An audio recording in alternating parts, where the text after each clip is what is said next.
Hi friends, நடிகை கீர்த்தி சுரேஷ் அவர்களுக்கு இன்னைக்கு திருமணம் நடந்து முடிஞ்சிருக்கு. அந்த திருமண புகைப்படங்களை அவங்களே அஃபிஷியலா இன்ஸ்டாகிராம்ல ஷேர் பண்ணியிருக்காங்க. மணமகன் வேற யாரும் இல்ல, அவங்க 15 வருஷமா லவ் பண்ண ஸ்கூல் ஃப்ரெண்டு தான். திருமணம் இன்னைக்கு கோவாவில் ஒரு பிரைவேட் ஃபங்க்ஷனா நடந்திருக்கு. ஸோ அதனாலதான் ஊடகங்கள்ல இந்த திருமணம் பற்றி பெருசா நியூஸ் எதுவும் இல்லை. அந்த திருமணத்திற்கு திரைப்பிரபலங்கள் யார் யாரெல்லாம் போயிருக்காங்கன்றது தெரியல. பட் இப்போதைக்கு தளபதி கன்ஃபார்மா போயிருக்காரு. அதோட போட்டோஸ் வந்துடுச்சு. பட்டு வேட்டி அண்டு பட்டு சட்டையுடன் பாடி கார்டோட மஜாவா வந்திருக்காரு. அண்ட் கீர்த்தி சுரேஷ் அவர்கள் இப்பதான் பேபி ஜான் அப்படின்ற ஒரு ஹிந்தி படத்துல நடிச்சு இந்த மாசம் அந்த படம் வெளியாக இருக்கு. சோ இந்த டைம்ல அவங்களோட காதலனை கரெக்டா மேரேஜ் பண்ணிருக்காங்க. நயன்தாரா அவர்களும் இதே மாதிரிதான் ஷாருக் கான் அவர்களோட ஜவான் படத்துல நடிச்சுட்டு உடனே திருமணம் பண்ணாங்க.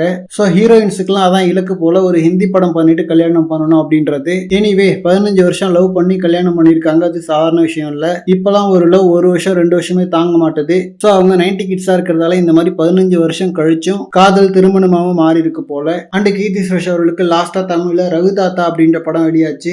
அது ஒரு ஃபீமேல் சென்ட்ரிக் படம். அதுக்கு முன்னாடி ஜெயம் ரவி அவர்களோட சைரன்ற படம் ரிலீஸ் ஆச்சு. அண்ட் நெக்ஸ்ட்டுமே ரிவால்வர் ரீட்டா அப்படின்னு சொல்லிட்டு ஒரு ஃபீமேல் சென்ட்ரிக் படம் தான் பண்ணிட்டு இருக்காங்க தமிழ்ல. தென் அதே மாதிரி ஹிந்திலையும் இன்னொரு படம் பண்றாங்க.